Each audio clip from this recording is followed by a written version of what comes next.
বন্ধুরা আমি বিশাল, তোমাদের football with Vishal YouTube channel. আর ব্যাকগ্রাউন্ড দেখে তো বুঝতে পারছো ভাই, আমি এখন অ্যাকচুয়ালি কিন্তু বাড়িতে নেই, ঠিক আছে, এবং বাইরে আছি। তো সেই জন্য কিন্তু তোমার সঙ্গে কালকে লাইভও শেয়ার করতে পারিনি এবং টুকটাক করে কিন্তু ভিডিও আপলোড করতে পারিনি। তো যাই হোক, কালকে তোমরা কম বেশি সবাই জানো যে কালকে কিন্তু জামশেদপুর এফসির সঙ্গে কিন্তু মোহনবাগান দলের খেলা ছিল, যেখানে কিন্তু মোহনবাগান তারা কিন্তু 3-0 বলে কিন্তু কালকে তারা ম্যাচটা জিতে গেছিলো আমাদের জওহরদি ক্রীড়াঙ্গনে। এবং ম্যাচ জেতার ফলে কিন্তু মোহনবাগান লিগ টেবিলের টপে চলে এসছে। আর সেই সব কিন্তু পরের কথা। বাট সব থেকে মেইন যে কথাটা, কালকের ম্যাচটা আমার কিরকম লাগলো সেটা তোমাদের বলি। দেখো, ম্যাচ দেখে তো আমি কিন্তু অনেক এক্সপেক্ট করেছিলাম, দেখো 4-0 5-0 হবে, but 3-0 it's all over good ভাই, ঠিকঠাকই আছে। বাট সত্যি কথা বলতে ভাই, কিছু কিছু প্লেয়ার আছে যারা কিন্তু কালকে অনবদ্য পারফরমেন্স করেছে। কালকে কিন্তু পুরোপুরি একটা প্রপার, আমরা বলো ডিফেন্স বলো, মাঝমাঠ বলো এবং অ্যাটাকিং লাইন, তিনটেই কিন্তু ভালো আমরা খেলা দেখেছি। এবং যেখান থেকে কিন্তু কালকে আশিস রায়ের পরিবর্তে কিন্তু আমাদের দীপেন্দু বিশ্বাস ছিল, তো দীপেন্দু বিশ্বাসও কিন্তু অত্যন্ত ভালো কালকে খেলেছে এবং ডিফেন্সে যেরকমটা সাহায্য করেছিল, ওভারল্যাপে গিয়েও কিন্তু ক্রস ভালো বাড়াচ্ছিল। তো দীপেন্দুকে নিয়ে ভাই আমার কোনো রকম প্রবলেম নেই। তারপর হচ্ছে আমাদের লিস্টন কোলাসো না, কালকে নিজের সেরা ফর্মটাই হয়তো খেলেছে। আরও হয়তো বেটার খেলতে হবে লিস্টনকে, কিন্তু কালকে লিস্টনের যে গোলটা ছিল আঙ্কারা মেসির মতন ভাই, হ্যাটস অফ টু লিস্টন ভাই। অনেকদিন পর এরকম একটা লিস্টনের তরফ থেকে একটা গোল দেখলাম। আর সত্যি বলতে কালকে মনবীর সিং ভাই, মনবীরের ব্যাপারে তো কথা কম, যত বলবো ততই ভালো।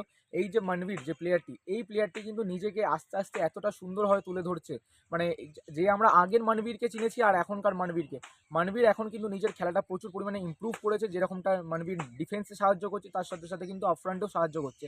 কালকের কিন্তু মনবীরের মানে 3 নম্বর গোলটার কৃতিত্ব কিন্তু মনবীরকেও দিতে হবে, যেখান থেকে কিন্তু মনবীর তোমার একটা বল থ্রু বাড়ায় এবং ওখান থেকে কিন্তু মনবীর তোমার অ্যালবিনো গোমসকে কিন্তু তোমার কাটিয়ে তারপরে আমাদের জেমি ম্যাকলারেনকে কিন্তু বলটা দেয় এবং জেমি ম্যাকলারেন গোল দেয়। তো সেলিব্রেশনের পরেও কিন্তু তোমরা দেখেছো হয়তো যে জেমি ম্যাকলারেন কিন্তু তোমার মনবীরের দিকে আঙুল করেছিল, কেন কিনা পুরোপুরি কৃতিত্ব দিচ্ছে কিন্তু মনবীরকে।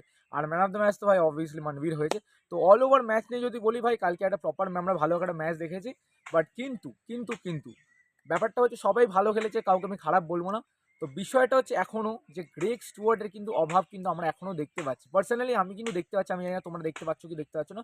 বাট গ্রেগ স্টুয়ার্ট থাকলে যেই টিমটাকে আমরা দেখতে পারি আর গ্রেগ স্টুয়ার্ট ছাড়া যে টিমটা আমরা কালকে দেখেছি, সেটার মধ্যে কিন্তু আমরা একটা তফাৎ দেখতে পাচ্ছি। কেন কিনা ডিমিট্রি পেট্রাস মানছি ভাই আমাদের গ্রেগ স্টুয়ার্টের জায়গায় খেলছে, কিন্তু কিন্তু গ্রেগ স্টুয়ার্ট যে বল মেকিং করে বা বল ডেলিভার করে, সেই জিনিসটা কিন্তু ডিমিট্রি পেট্রাস করছে না। আর নো ডাউট ডিমিট্রি পেট্রাস কিন্তু অত্যন্ত বেটার খেলছে। ডিমিট্রিকে নিয়ে কোনো রকমের প্রবলেম নেই আমার, বাট সত্যি দুজনের সেরা ফর্মে খেলছে।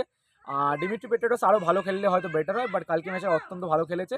তো এখন দেখা যাক কী হয় না হয়। বাট আর একটা লাস্ট অ্যান্ড ফাইনাল যেটা কথাটা বলবো সেটা হচ্ছে হোসে মলিনাকে নিয়ে। তো হোসে মলিনা কিন্তু আরও বেটার পারফর্ম করতে পারতো। মানে হোসে মলিনা কিন্তু অ্যাজ এ কোচের দায়িত্বে কিন্তু আরও বেটার পারফর্ম করতে পারতো, যেখানে কিন্তু জেসন কামিন্স বলো, সাহাল আব্দুল সামাদ, এদেরকে আরও বেশি টাইম দেওয়া উচিত, যাতে মানে মাঠে যেন তারা আরও বেটার খেলতে পারে। তো সেখান থেকে দাঁড়িয়ে একটু মলিনাকে কিন্তু একটু নিজের যে চেঞ্জেস আছে সেইগুলোর উপর একটু আরেকটু নজর দিতে হবে। বাট ওভারঅল যদি বলি, মোহনবাগানের পারফরমেন্স ঠিকঠাক আছে। আর অপরদিকে জামশেদপুরের পারফরমেন্স তো ভাই তাদের মাঝমাঠ তো কিছুই ছিল না।